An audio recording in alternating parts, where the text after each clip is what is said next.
आज आपकी अपनी बेटी निशा के प्रस्तुत हुई है। आज का मेरा विचार रामायण के ऊपर है। आज का मेरा विचार है कि आजकल कलयुग में ज्यादा रामायण के ऊपर क्वेश्चन मैंने उठते हुए देख रही हूँ कि रावण रावण जो था उसने सीता मैया को चुराया था, तो उसका साथ कुंभकर्ण मेघनाथ ने दिया। तो विभीषण जो थे वो श्री राम के साथ जा मिले थे। तो कहते हैं घर का भेदी लंका ढाई। इसके ऊपर ज्यादा क्वेश्चन उठा रहे हैं कि ये विभीषण के लिए ये बोला गया था। तो बात वैसे सही भी है।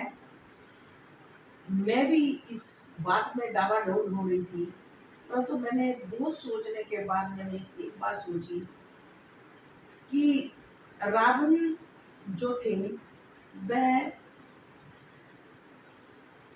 शिव भक्त थे, परंतु उन्होंने एक गलती कर दी कि अपनी बहन की शूर्पणखा के कहने पर सीता मैया को उठाकर ले आए। वो उन्हें पता था कि अब मैं कुछ नहीं कर सकता, विष्णु भगवान के हाथों मारूंगा तो अपने दोनों लोग सुधार लूंगा, वरना अगर मैं जाकर अब माफी मांग भी ली तो कोई फायदा इसमें नहीं है। तो मेरा कहने का मतलब ये है कि कुंभकर्ण मेघनाथ ने भी रावण को समझाने की कोशिश की थी कि भैया, उसने कहा पापा कि आपने ये गलत किया है कि आपने पराई स्त्री का हरण कर लिया है, तो इसलिए श्री राम को लुटा दो। मंदोदरी भी कहती रही, समझाती रही, परंतु रावण ना माने, किसी की बात रावण ना माने। फिर विभीषण जो थे वो श्रीलंका में श्री राम के भक्त थे, विष्णु के भक्त थे। तो वे भी समझाने के लिए रावण के पास गए कि भैया, आपने ये गलत किया है। सीता वो लक्ष्मी का स्वरूप है और राम श्री राम विष्णु के अवतार हैं, तो आप सीता मैया को उठाकर ले आए हो, आपने बहुत गलती की है, तो आप जाकर माफी मांग लो, संधि कर लो, सॉरी मांगो। परंतु रावण के सर पर इतना अहंकार उस चढ़ा था, उसे कुछ दिखाई नहीं दिया सीता मैया के अलावा। उसने भविष्य को ठोकर मार दी, पैर लात मार दी थी कि तू बड़ा आया मुझे समझाने वाला। तो कहते हैं कभी छोटों की बात भी मान लेनी चाहिए। जरूरी नहीं है कि बड़े बहुत समझदार हैं कि बड़ों को भी बात गलत हो सकती है, छोटों की सही भी हो सकती है। परंतु एक बाली भाई था, उसने अपनी भाभी रख ली थी। तो एक दुशासन और दुर्योधन जैसे और शकुनी जैसे लोग भी हैं जो परिवारों को तोड़ते फिरते हैं और अपनी भाभियों को निर्वस्त्र करते हैं और बाल घसीट कर सभा तक लेके आते हैं। और धृतराष्ट्र ने भी पांडु का सब कुछ ले लिया था।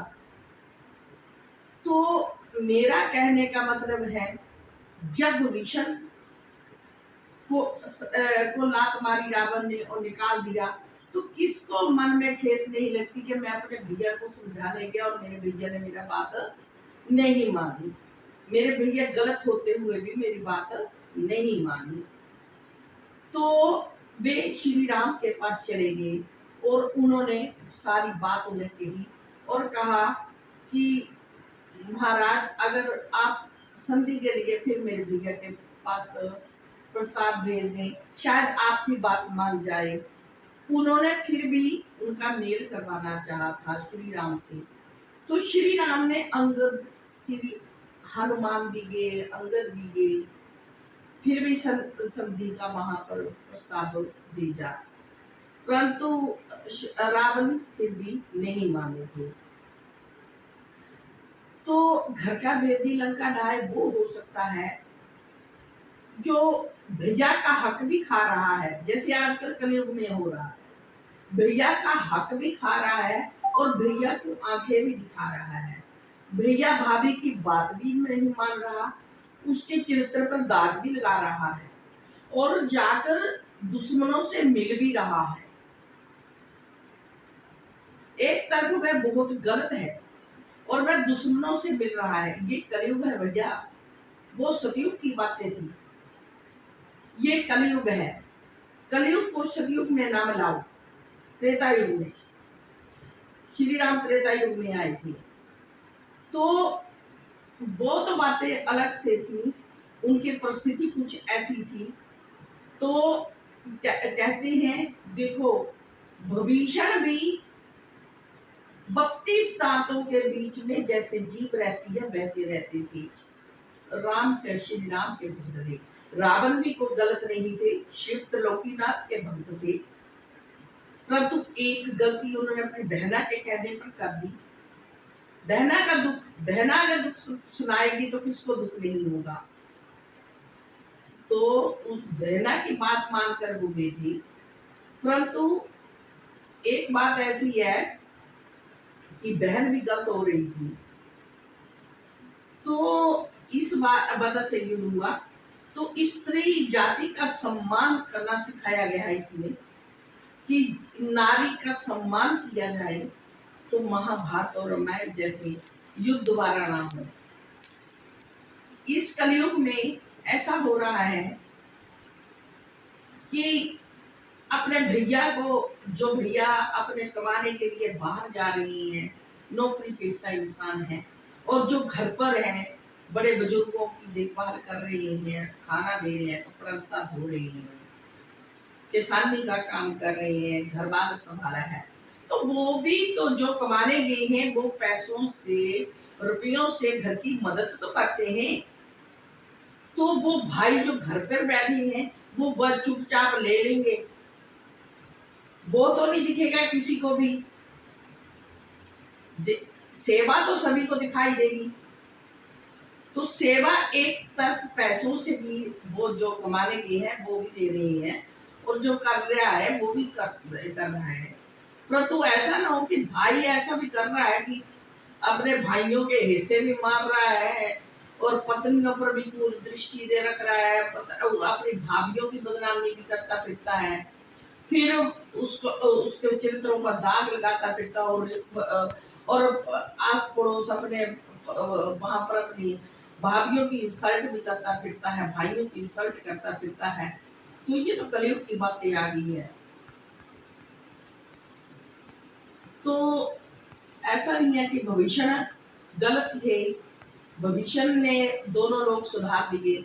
रावण को समझाने तो गए थे, उन्होंने त्रिलोकीनाथ के चरणों में जो गई, तो उन्होंने वहां नीचे संसार में भी राजपाट पा लिया और ऊपर भी विष्णु भगवान के मन में भी स्थान पा लिया, उनका साथ देकर उनका हाथ अपने सर पर कर लिया।